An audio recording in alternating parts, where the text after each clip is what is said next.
Irmãos, nós estamos numa série de estudos sobre a Bíblia. Hoje é o nosso 6º encontro sobre a Bíblia, que é a Palavra de Deus. É importante que nós enfatizemos isso, porque tristemente há alguns que se professam cristãos, mas que têm negado a Bíblia como palavra de Deus. Alguns princípios que nós já vimos até agora, eu queria lembrar com vocês, para nós, que servem para nos ajudar a estudar e a meditar na palavra. O primeiro deles é que a Bíblia é a palavra de Deus e, portanto, ela não tem erros. Ela é inerrante e infalível, nós já vimos. O segundo é que somente a Bíblia é regra de fé e prática para aqueles que creem em Cristo. Nós vimos também que para que nós possamos crer nessas verdades, a iluminação do Espírito Santo é imprescindível. Ninguém crê na Bíblia como palavra de Deus se não houver a ação do Espírito Santo. Daí então muitos dizerem que ela não é palavra de Deus porque não tem a iluminação, a direção do Espírito Santo. Isso passa por uma obra realizada por Deus em Cristo, que é a nova vida, o novo nascimento que Ele concede a todos aqueles que recebem a Cristo, crendo no seu sacrifício. Nós vimos também que Cristo é o centro da Bíblia. Daí eu ter conversado aqui com os irmãos de que nós não temos um objetivo, o caminho nosso não é, o nosso alvo não é um conjunto de regras, não é uma teologia correta, não são doutrinas, o nosso alvo é Cristo. Daí o centro da Escritura, como nós vimos, ser Cristo. Hoje nós vamos ver pela graça, se o Senhor permitir, alguns pontos que nós devemos considerar ao estudarmos a Bíblia. Ela tem um contexto histórico, tem um contexto cultural, tem a questão da língua, as línguas que ela foi escrita, e a gente vai ver algumas coisas relativas a isso que nos ajudam e que são importantes para que nós possamos compreendê-la. Nós vamos ver também, se o Senhor permitir, que nós não devemos ir além do que está escrito, nunca devemos ir além do que está escrito. Se a palavra se cala em relação a um determinado assunto, nós devemos nos calar também. Nem mesmo especular, nós devemos, se a palavra não diz algo daquele sentido, nós devemos nos submeter à autoridade dela e não querer tratar. Nós vamos ver que é importante nós procurarmos o sentido literal do texto, quando a primeira compreensão que você tem ao ler a Bíblia, um determinado texto, aquela primeira compreensão é o que o autor quis trazer para nós. Vamos ver que para nós compreendermos a palavra, nós precisamos, às vezes nós lemos um texto bíblico e às vezes nós não conseguimos compreender, nós precisamos de vários outros textos da mesma palavra, e aí que vão nos trazer luz para nós podermos compreender. É o princípio de que a Bíblia interpreta a própria Bíblia, que nós devemos considerar a revelação progressiva de Deus na Escritura, e a unidade dela. Nós vamos ver isso também, se o Senhor permitir. E depois, considerarmos como homens de Deus na história viram alguns textos que às vezes para nós são difíceis, e é importante que a gente veja o que alguns irmãos, como eles viram alguns textos, para nos ajudar a compreender a palavra. Uma das questões mais frequentes é a seguinte: se a Bíblia é a palavra de Deus do Deus que não erra, porque Deus é Deus, se Deus é Deus, ele não erra, por consequência, sua palavra também não. Por que então há tantas interpretações diferentes em relação à palavra de Deus, à Bíblia? Se Deus é Deus, ele não erra, por que há erros em pessoas que leem a palavra, a Bíblia, e erram? Ou interpretam diferente? E essa é uma questão que nós trabalhamos nesse estudo. Eu pincelei nesse estudo que há cristãos e que tristemente nós temos algumas diferenças. E por que existem algumas diferenças? Primeiro é que mesmo para nós que cremos no Evangelho, mesmo para nós que recebemos a Cristo como Salvador e Senhor, nós ainda tristemente continuamos com algumas limitações. Nós ainda somos pecadores. Quais limitações? Por exemplo, alguém que creu no Evangelho recentemente, isso é importante, o conhecimento dele da palavra é naturalmente menor do que algum irmão que tenha andado mais tempo com a palavra. E isso é um método, um meio de nós identificarmos que há limitações. Há limitações, por exemplo, eu não concordo, eu não entendo esse texto. O que esse texto quer dizer? Muitas vezes é porque nós não meditamos no texto, nós não oramos a respeito, nós não lemos aquele texto, não ouvimos outros irmãos, e aí eu não concordo, eu não aceito, ou eu entendo diferente, sendo que nós nem dedicamos tempo para compreender aquele texto. Uma outra dificuldade é que nós, tristemente, somos apegados a algumas tradições religiosas. Eu sempre fiz assim na minha religião, e alguém trouxe um texto lá que parece que é contra, mas eu vou ficar com a minha tradição religiosa. Outros é por orgulho. Eu sempre ensinei assim, já preguei sobre isso, como é que eu vou mudar agora? Mas a palavra está mostrando que você pregou errado, que você falou errado. Mas e aí, o que vão dizer?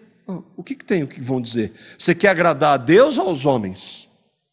E às vezes nós nos apegamos à religiosidade, ao orgulho, e nos apegamos a compreensões erradas da Escritura, porque nós somos ensinados assim. Então, nós temos ainda, tristemente, essas limitações. É claro que isso não implica que nós não sejamos responsáveis. Nenhuma das limitações que nós temos vai dizer, eu não tenho responsabilidade sobre isso. É claro que você tem. Se você creu em Cristo e tem a palavra dele em suas mãos, eu e vocês somos responsáveis. O problema, portanto, longe do que alguns querem dizer, não está na Bíblia. Está onde? Está em nós. Está conosco.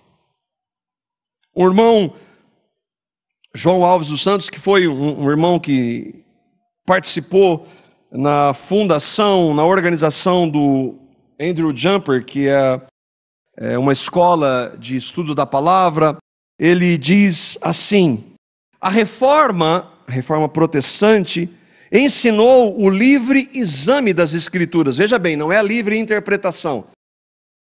Não, livre interpretação significa que você pode interpretar do jeito que você quiser. Não, o livre exame é que eu e vocês, como cristãos, podemos examinar a palavra quantas vezes nós quisermos.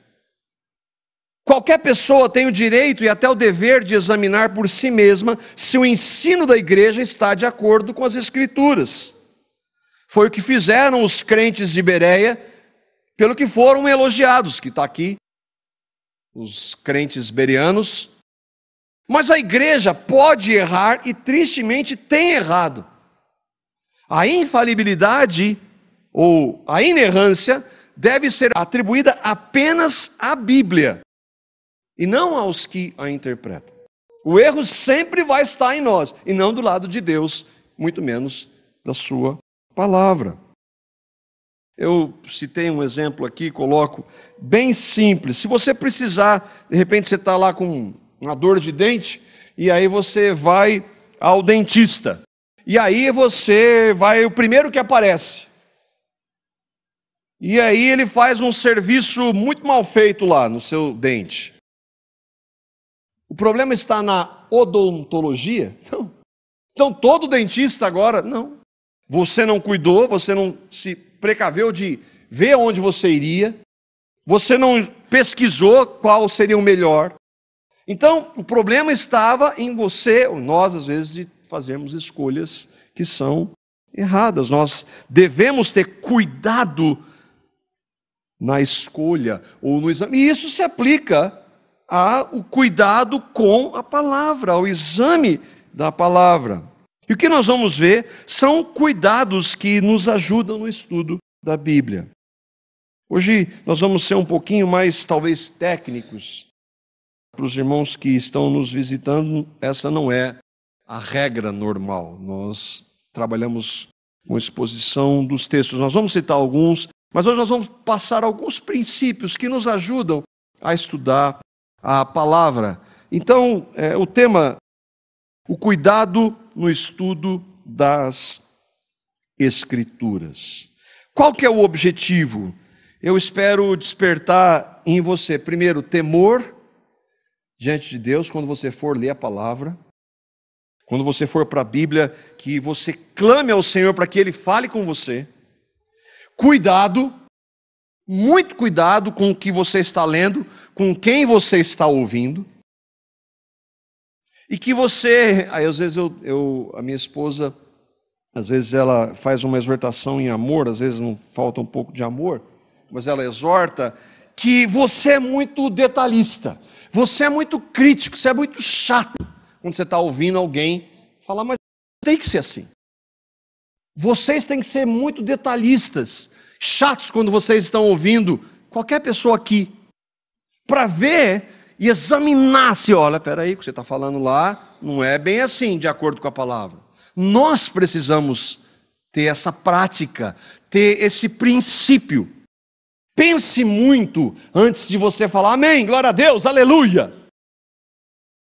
A gente não tem problema nenhum em falar isso, quando você ouve uma verdade da palavra. Mas cuidado, porque a gente tem que falar amém para coisas que não estão nem na palavra. A gente tem que tomar esse cuidado, eu espero que você compreenda. E por que, irmãos? Nós estamos tratando da palavra de Deus. Da palavra de Deus. E devemos ter seriedade, temor, reverência ao Senhor quando nós abrimos a sua palavra. Não é qualquer coisa. Não é uma religião, não é uma denominação, não são homens, é a palavra de Deus. O irmão Louis Berkhoff, que foi um estudioso da palavra, ele nos ajuda também. Ele diz, muito da confusão atual na área da religião, e atual, ele já morreu, ele está falando isso há 50 anos atrás, imagina hoje então. Na área da religião e na aplicação dos princípios bíblicos, vem da interpretação distorcida e da má compreensão da palavra de Deus. E isso acontece até mesmo entre círculos que defendem a infalibilidade das Escrituras. Não, eu creio que a Bíblia, a palavra de Deus, ela não tem erro, mas traz um monte de ensino que não tem nem base nela. Outro irmão, chamado Walter Kaiser, ele diz assim, falando dos pregadores, grande parte da pregação e do ensinamento evangélico atuais, quase sempre superficial e frívola, padece de igual vulnerabilidade. A razão disso é pouco tempo gasto com o texto e a falta de paciência para tentar compreender primeiramente o que o texto da Bíblia diz. Os sermões assim estruturados, pessoas que pregam assim, que não se preparam, que não se dedicam e que Deus vai falar na hora, percorrem uma trajetória sem grandes obstáculos, sobretudo quando formulados por mentes ágeis, perspicazes, imaginativas, porém preguiçosas. Gente que tem uma oratória, fala muito bem, fala um monte de bobagem, mas fala muito bem. E de vez em quando ele cita um texto bíblico. E que, sob o pretexto de verdade da retidão, ensinam aquilo que querem, com base no texto bíblico da sua escolha pessoal. Quanto isso não acontece? A gente pega um texto, aquela expressão, lê o texto, sai do texto e depois nunca mais volta para aquele texto. A gente tem que tomar esse cuidado e hoje, infelizmente, tem acontecido muito no meio evangélico, de gente que é sincera, fora os mal intencionados. O ponto então que nós vamos ver é, quando nós formos estudar a palavra, nós devemos considerar a história, o contexto e a língua que ela foi produzida. Um parênteses antes disso, é importante a gente entender. Nós cremos que Deus se revela de duas formas. A primeira, ela é entendida como a revelação geral. O que é a revelação geral? É Deus, por exemplo, ele se revela pela natureza. Os céus proclamam a glória de Deus. Paulo vai dizer em Romanos que quando você olha para a criação, você sabe que existe um Deus. Essa é uma revelação geral. Você não conhece a Deus, você não sabe que o nome dele, que ele é um Deus trino, Pai, Filho e Espírito Santo, pela revelação geral, mas você sabe da existência de Deus, pela consciência do certo e errado que todos nós temos. Como é que uma criança que é ensinada, e o Ricardo e a Rosana vão aprender isso cada vez mais, que você ensina o que ela deve fazer, você não ensina para ela mentir, e a hora que ele está lá com um ano e meio, ele já começa a mentir. Por quê? E ele esconde, ele sabe o que é certo e errado. De onde vem isso? De uma consciência moral do certo e errado que Deus colocou. E uma outra forma da revelação geral de Deus é que todos nós sabemos que alguma coisa acontece depois da morte. Agora, para nós conhecermos a Deus, há uma revelação que é específica, ou chamada especial de Deus, que é a teofania. Essa palavra teofania é uma palavra usada para das manifestações que Deus fez. Por exemplo, quando Deus se manifestou para Moisés e para o povo hebreu e para os egípcios. Deus fez sinais, milagres, prodígios. Deus se revelou de maneira específica, o Deus dos hebreus. Uma outra é a palavra de Deus, e hoje a única revelação concreta que nós temos é Deus falando por meio da Bíblia, a sua palavra. E a maior revelação, como o Flávio leu aqui no início, lembrou do texto de Hebreus, é que Deus se revelou na pessoa de Jesus. Agora é importante, nós só conhecemos o Jesus verdadeiro por isso que eu digo, por meio da palavra escrita, porque tem muita gente falando de Jesus que não é o Jesus da Bíblia. Então essas formas são formas pelas quais Deus se revela. Agora, em relação à palavra de Deus, a Bíblia, e como diria o irmão Augusto Nicodemos, a Bíblia ela não caiu pronta do céu. Deus, em sua soberania, após a queda, porque até o momento da queda, Deus, ele tinha relacionamento com Adão e Eva, ele conversava, nós entendemos isso pelo texto que na viração do dia, o que nós entendemos é que eles tinham contato com Deus, falavam com Deus. Após a queda, Deus então vai se revelar de maneira progressiva, de acordo com a Escritura. E ele, então, por isso que nós vamos ver os primeiros sinais de Deus, depois nós vamos ver os sacrifícios que Deus manda fazer, apontando para Cristo, depois vem Cristo, depois vem aqueles que falam de Cristo, e um dia Cristo vai voltar. E essa é uma revelação progressiva que a Bíblia nos traz. Há um tempo eu ouvia um famoso ateu, que é muito conceituado, chamado Sam Harris. Ele diz assim, esse negócio de Deus da Bíblia, por que Deus não se revela plenamente? Por que ele faz? Porque ele quis. É porque ele quis. Ele é Deus, ele faz o que ele quiser. Quem é você para questionar a Deus? Outros vão dizer, se Deus existe, por que ele não aparece? Por que ele não aparece? Ele já apareceu e rejeitaram. Ele já se fez homem, mas rejeitaram mesmo assim. Deus é Deus, e Ele faz o que Ele quer, como Ele quer. E Ele decidiu se revelar por meio da sua palavra, num processo longo. Deus faz como Ele quer. Ele, por exemplo, poderia não ter criado nada. Deus, Pai, Filho e Espírito Santo existem eternamente. Ele não precisava ter criado nada, mas Ele quis criar. Por quê? Porque Ele quis, para a sua glória. Ele poderia ter criado tudo em 1 segundo, mas Ele decidiu criar em 6 dias. Ele poderia ter condenado o mundo no momento exato da queda, mas Ele quis usar de misericórdia. Por quê? Porque Ele é Deus, Ele faz o que Ele quer. Como Ele quer. Ele é Deus. E nós? Às vezes a gente vem com esses questionamentos, como esse homem, por exemplo, que eu citei. E às vezes nós, cristãos, caímos na insensatez de querer questionar a Deus. O que a palavra dele fala sobre isso? Por exemplo, Daniel capítulo 4, versículo 35. Olha o que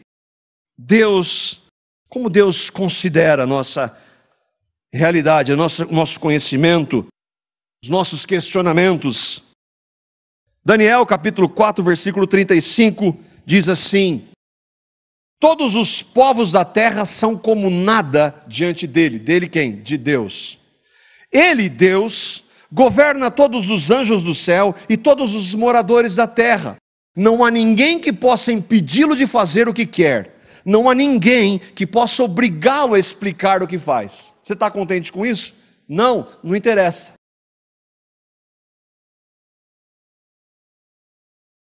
Ou o que Paulo diz em Romanos capítulo 9, versículo 20 e 21.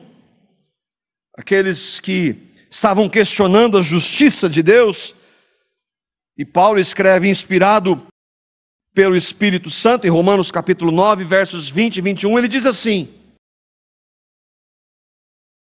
mas quem é você, ó homem, para questionar a Deus?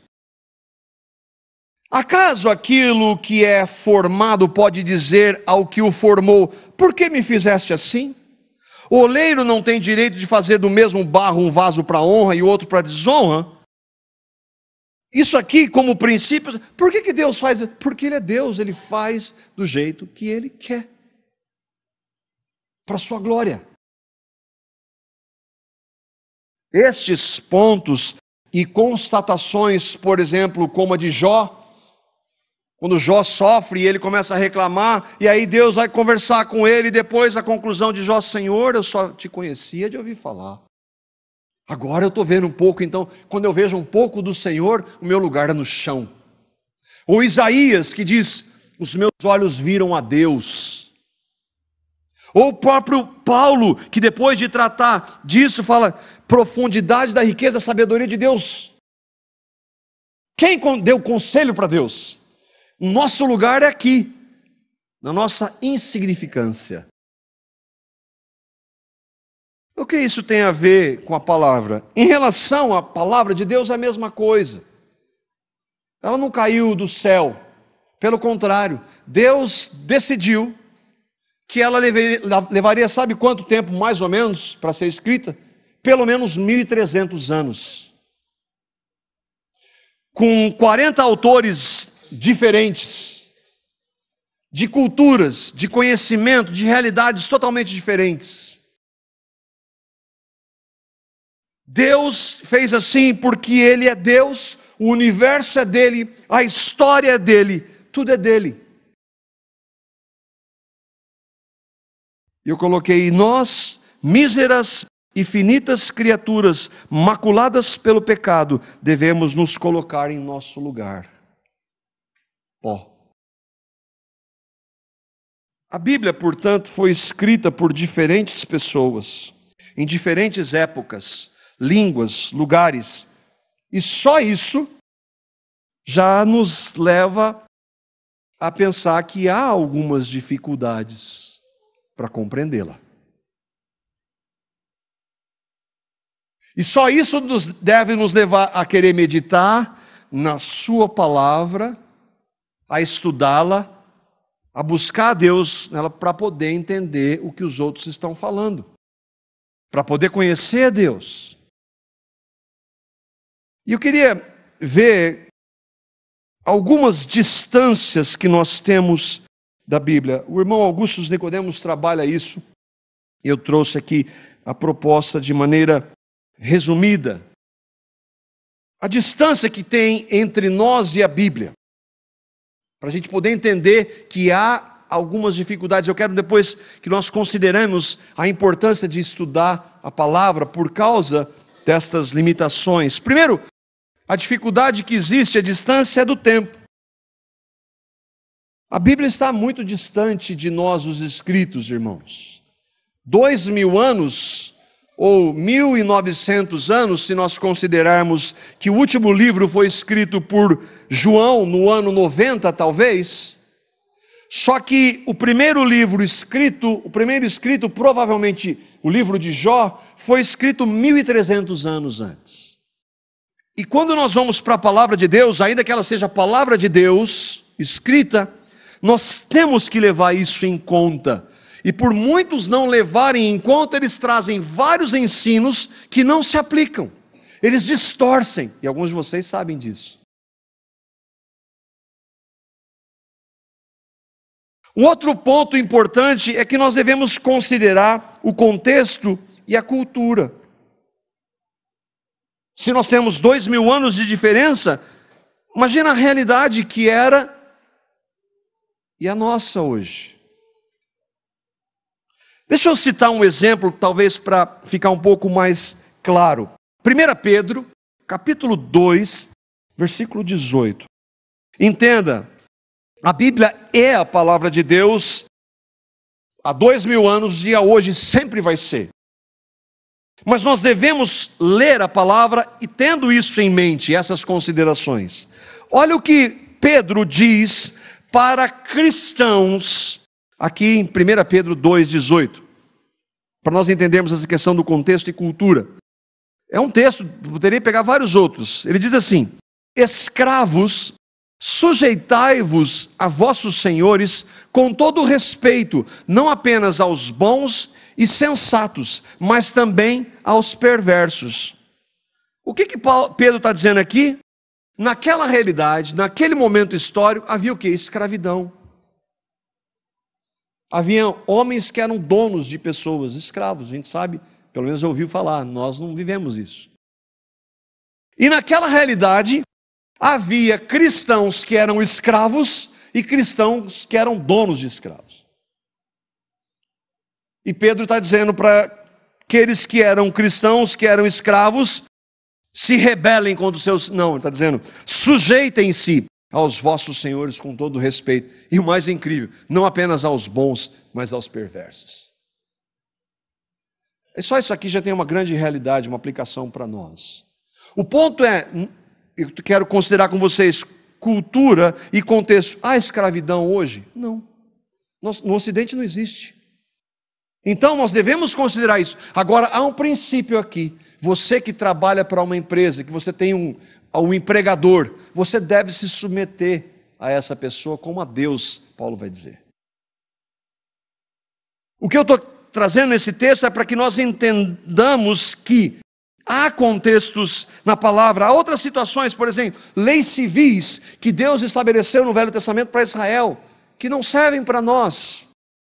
Usos e costumes, muitos hoje colocam fardos pesados sobre os outros, dizendo que está na Bíblia, mas está na Bíblia uma realidade diferente, um contexto diferente. Alimentos sacrificados a ídolos, o que é isso? Nós não sabemos, irmãos. Existe hoje, não na nossa cultura, mas a palavra diz. Como é que você age em relação a isso? Paganismo, nosso contexto é de cristianismo, entre aspas. É diferente, por exemplo, na Índia, mas a palavra fala de religiões pagãs. Então tudo isso a gente tem que entender, e quando lê o texto, compreender essas realidades. O irmão Nicodemos, falando sobre isso, ele diz assim: muito embora a inspiração das Escrituras garanta que sua mensagem seja relevante para nós para todas as épocas, devemos lembrar que esta mensagem foi registrada numa determinada cultura, da qual traços foram preservados na Bíblia. O que ele está dizendo? A Bíblia é a palavra de Deus, mas nós devemos ler e considerar que algumas coisas não se aplicam, algumas culturas, realidades que são diferentes de nós. É importante a gente fazer uma ressalva. A Bíblia continua sendo a palavra de Deus. Mas nós não podemos desconsiderar isso. Por isso, conhecer o contexto que a Bíblia foi escrita é importante para entendermos. Agora, por exemplo, existem alguns estudiosos, então vão dizer, então a gente tem que ter algumas coisas que mudar. Por exemplo, a questão do homossexualismo. Não, aquela época era errado, hoje não. O homossexualismo é pecado. A banalização do casamento, que na igreja hoje acontece. Hoje, é uma cultura diferente. Hoje, se você não gostou de uma coisa na sua esposa ou do seu marido, você pode separar. Banalização da verdade da palavra de Deus, não é isso que nós estamos falando. Educação de filhos. Hoje há leis que limitam a disciplina. Então, nós devemos disciplinar e ensinar os nossos filhos. Nós não estamos falando que essas realidades mudaram, essas realidades continuam sendo as mesmas. Mas há outras que nós precisamos considerar, que se aplicam a questões de cultura e de contexto. A lei moral de Deus não muda. Hoje nós estamos vendo aí, está para ser votado aqui, inclusive, na terça-feira, sobre a questão da ideologia de gênero, que é uma aberração. É a institucionalização do pecado.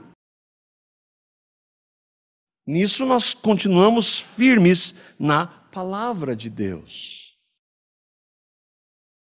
Uma outra distância é a questão dos idiomas. A Bíblia não foi escrita em português, vocês sabiam? Originalmente. Ela foi escrita, o Velho Testamento, em hebraico e o Novo em grego, algumas partes em aramaico. Então é só estudar o hebraico e o grego. Não, o hebraico e o grego de 2000 anos atrás é diferente de hoje. E isso é uma limitação. É algo que traz dificuldade. Daí então, o que eu vou fazer? Então deixa para lá. Não. Daí então nós, se cremos que ela é a palavra de Deus, nós devemos buscar a Deus na sua palavra, estudar a sua palavra, meditar na sua palavra. Fica muito difícil, então é melhor falar amém para o pastor. As línguas que a Bíblia foi escrita não existem mais. E há dificuldades nesse sentido. Por exemplo, traduções. Hoje, pela graça de Deus, com a descoberta dos rolos do Mar Morto, isso em 1947, foram achados escritos da época de Cristo que traziam escritos mais próximos dos originais. Algumas traduções foram sendo feitas em cima daquilo. Mas aí tem um outro lado. Hoje tem algumas traduções, tipo a mensagem, que não tem nada a ver. A nova tradução na linguagem de hoje, cuidado com isso. Ela distorce alguns valores e ensinos da palavra. A gente tem que tomar esse cuidado. Outros pontos, há palavras no grego, por exemplo, que têm sentidos diferentes. Palavras, nós já estudamos alguns com os irmãos aqui, por exemplo, palavra mundo, a palavra carne, a palavra todos. Tudo isso, irmãos, implica em quê? Puxa, eu tenho que estudar então a palavra com mais critério, com mais amor, com mais cuidado, com mais dedicação. Há expressões, por exemplo, fundamentais, como regeneração, justificação, santificação, glorificação. A palavra traz essas expressões. Você sabe o que isso significa? Quando você está lendo o texto, não estou lendo a Bíblia, justificação o que é? Não sei, mas também dá trabalho de pesquisar, então vou passar por ela. Você entende, irmão, você entende a importância do cuidado no estudo da palavra? O que mais? A Bíblia tem estilos gramaticais diferentes. Por exemplo, Salmo é um estilo, os evangelhos são outro, Apocalipse é outro. Você lê esses textos da mesma forma? Não. E é importante que nós saibamos disso. Todas as vezes que esses pontos não são considerados, há erro. Por que você acha que há tantos erros hoje, de interpretação, por exemplo? Por causa disso. Porque nada disso é considerado. E aí, sabe qual que é o ponto? Alguns vão dizer, a letra mata. Para que estudar? Eu tenho Espírito Santo. O Espírito Santo significa então que você não precisa estudar a palavra que o Espírito inspirou? Muita gente dizendo coisas em nome do Espírito Santo que não tem base nenhuma na Bíblia, que foi inspirada por quem? Pelo Espírito Santo. Esses pontos, irmãos, não é para, puxa, mas aí fica complicado, não é isso. Mas é para que nós, quando formos para a palavra, consideremos isso. Eu vou ler a Bíblia, aqueles projetos de ler a Bíblia o ano todo. Você lê, mas você não está entendendo nada. Não é quantidade. E para ler e para estudar, demanda tempo de oração, de meditação, de exame da Escritura, de conhecer essas realidades. Isso não é só para pastores, irmãos. Isso é para aqueles que creram em Cristo e que querem conhecer a Cristo. Esses dados mostram a necessidade que nós temos e o cuidado de estudar a palavra. Olha só, algo que Paulo diz em Romanos capítulo 12, os versículos 3 a 8. O que essa passagem diz? Paulo está dizendo ali que o Espírito Santo, que o Senhor concede para cada membro do corpo de Cristo diversos dons e ministérios. É o Espírito Santo quem dá, é Ele que dirige. E aí ele vai falar no versículo 7 do capítulo 12 de Romanos, algo sobre o ensino. Eu quero que você pense comigo. Olha o que ele diz, Romanos capítulo 12, versículo 7. Se é ensinar, se o ministério é ensinar, o que Paulo está dizendo? Haja dedicação ao ensino. O que é dedicar, irmãos? Dedicação.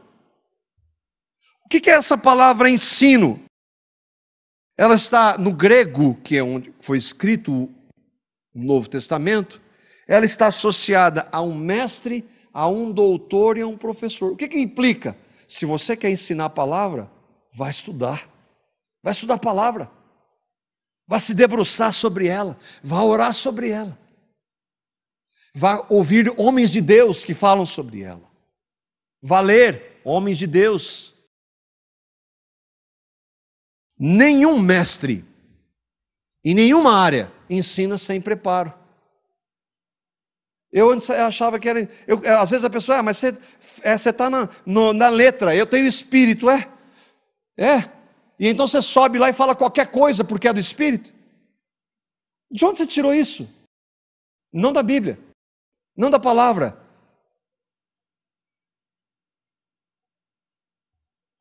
Irmãos, o que é dedicação? Haja dedicação. Não é conhecimento, encher a cabeça de Bíblia. Mas, irmãos, o que implica em dedicação? Vamos trazer para relacionamento, irmãos. Qualquer nível de relacionamento. Se você não se dedica a um relacionamento, você não tem relacionamento.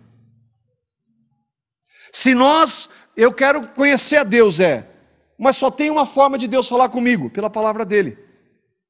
Se eu não tenho tempo de dedicação na palavra, se aquilo não é importante para mim, se não é prioritário, se eu não tenho amor por aquilo, eu não vou conhecer a Deus. Ninguém terá revelação, profecia, ensino ou doutrina que venha realmente de Deus sem conhecer, estudar, meditar e orar sobre a Bíblia, que é a palavra de Deus.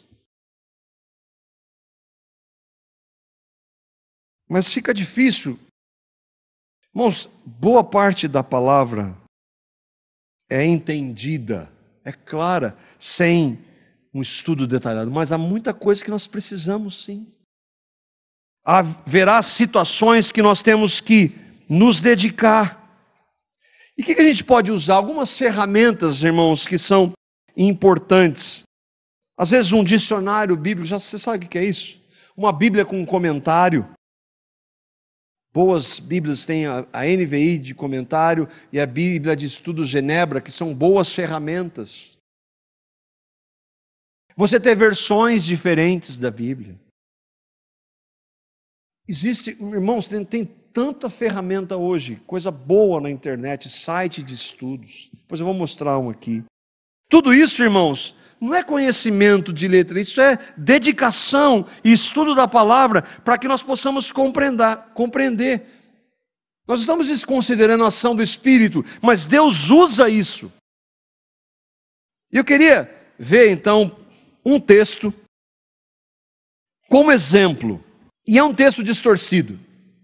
Atos capítulo 2, os versos 1 a 11.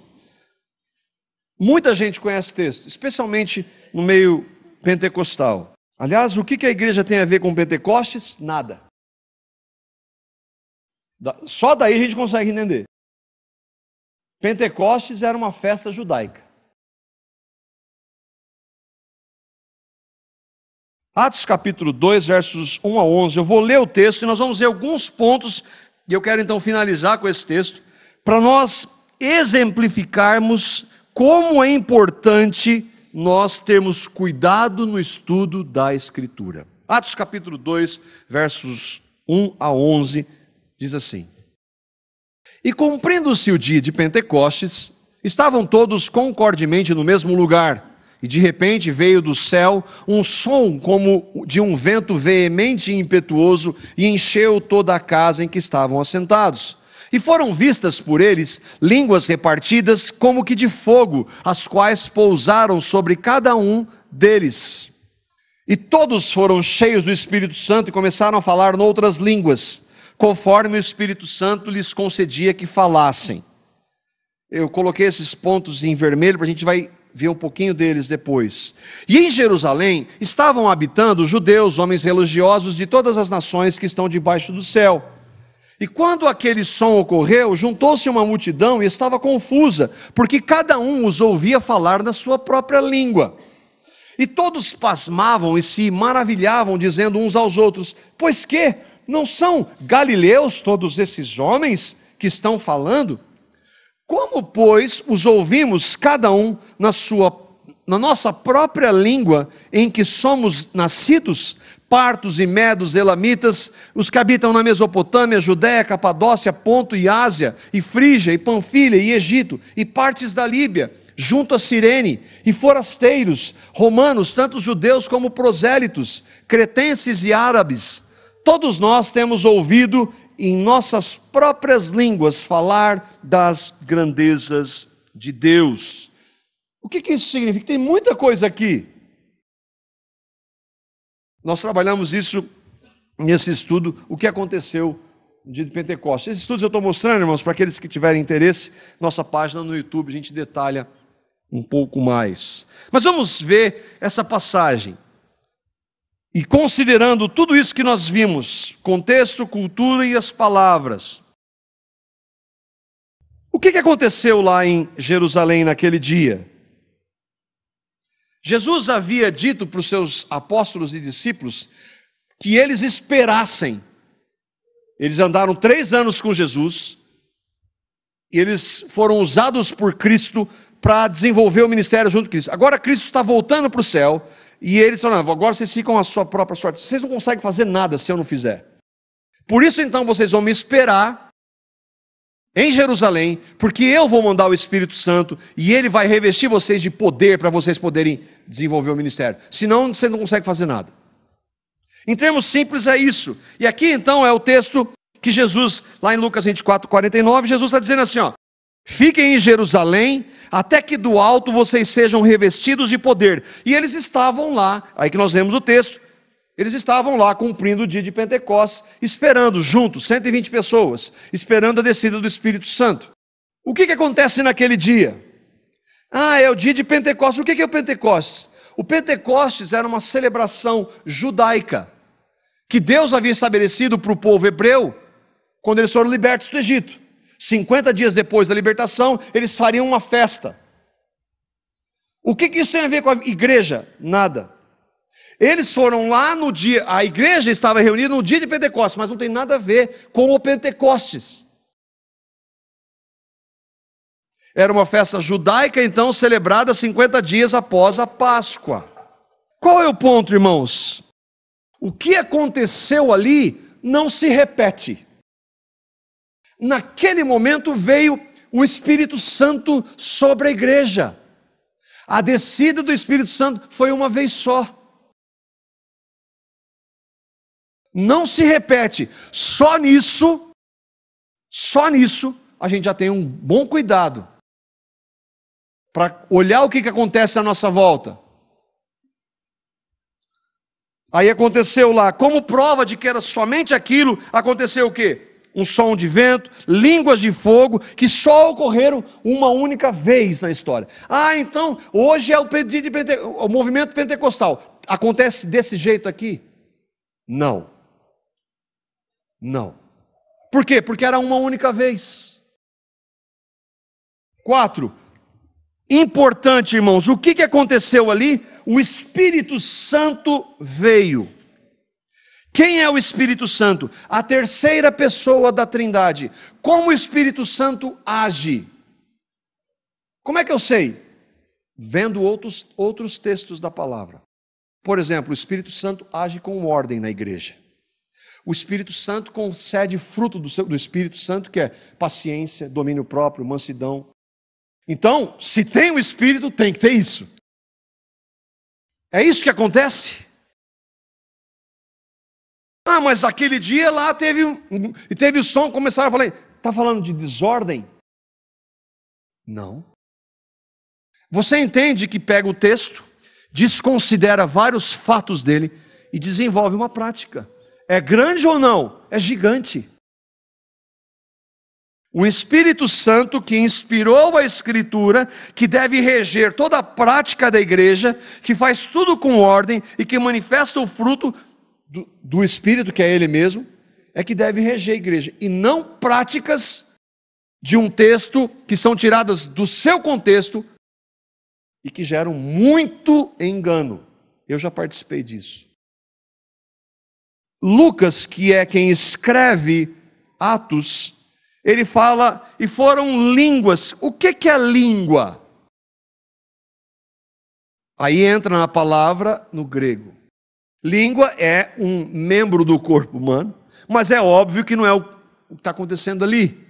E aí, só para a gente ter uma ideia, existe um site que chama Bible Hub, que é uma ferramenta de estudo, só para você entender como é importante. Você vai lá e busca, o que essa palavra quer dizer? Vai no livro de Atos, você seleciona lá Atos, aí você seleciona o capítulo, seleciona o versículo e vai para a palavra. Você vai procurar na palavra, o que essa palavra significa? Ela significa o que naquele contexto? Um idioma. Mas como é que você sabe que é um idioma? Porque em Jerusalém estavam reunidas pessoas de 17 nacionalidades, que estavam lá celebrando, e eles vinham de outros países. O que eles falam em outros países? Outras línguas. O que eles ouviram em suas línguas? As grandezas de Deus. Eles ouviram em outros idiomas o evangelho que Pedro prega. O que tem a ver com o que acontece hoje no pentecostalismo? Você está conseguindo entender o ponto, irmãos? O que tem a ver? Você vai buscar ferramentas que possam ajudar, por exemplo, por que essas pessoas estavam lá habitando em Jerusalém? Porque era de praxe aqueles judeus que iam celebrar e ficavam lá alguns dias. Por isso eles estavam reunidos. E Deus, na sua soberania, escolheu aquela festa para revelar o evangelho para aquelas pessoas. O objetivo central da manifestação do Espírito era a proclamação do evangelho.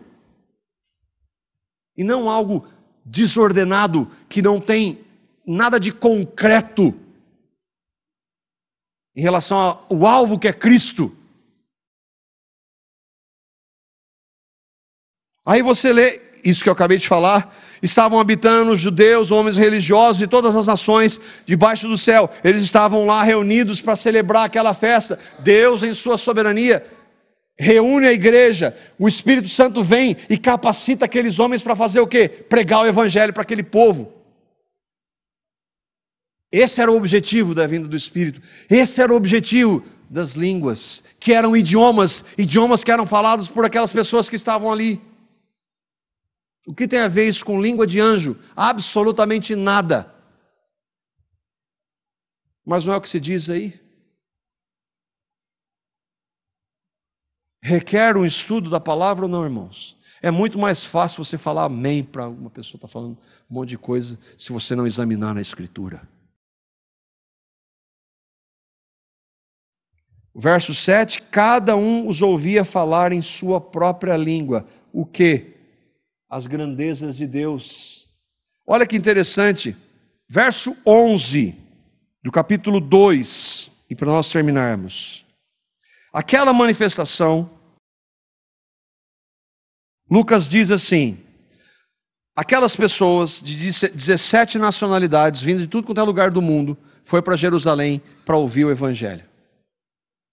E eles diziam assim: todos nós estamos ouvindo em nossas próprias línguas, ou em nossos próprios idiomas, as grandezas de Deus. E o que Pedro faz? Vai lá e prega o evangelho.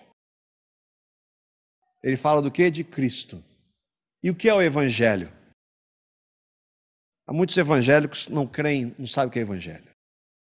O que é o evangelho? Você sabe o que é o evangelho? Evangelho é a boa nova, boa notícia. Isso é o significado da palavra evangelho. E é uma boa notícia por quê? Porque a nosso respeito há uma péssima notícia. Que é o quê? Nós somos pecadores. Nascemos em pecado de acordo com a Bíblia. E por causa disso cometemos inúmeros pecados. E nesse estado estamos separados de Deus. Não adianta você participar da religião A, B ou C. Não importa o que você e eu façamos, estamos separados de Deus por causa dos nossos pecados. Essa é a nossa notícia.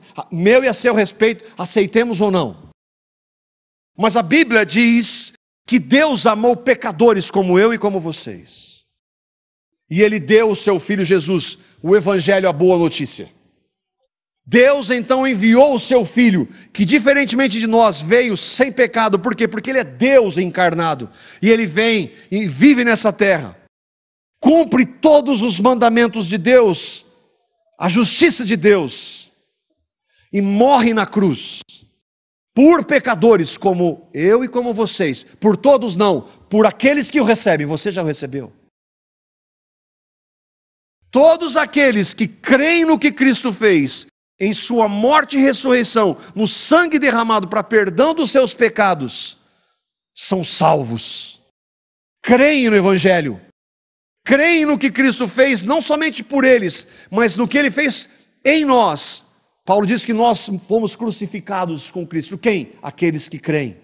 Você crê nisso? Você já ouviu isso? Você tem certeza disso? Essa foi a mensagem que Pedro pregou. Esse foi o objetivo daquele dia, de uma festa judaica, que o Espírito Santo vem e capacita aqueles homens para falar de Cristo. Agora, o que se justifica para alguns movimentos hoje, tem base? Irmãos, você consegue entender quais as implicações? Por que é importante nós estudarmos? Não é para adquirir conhecimento, irmãos. Não é teologia. Mas se nós queremos conhecer a Deus, Ele em sua sabedoria e soberania estabeleceu um único meio, a sua palavra.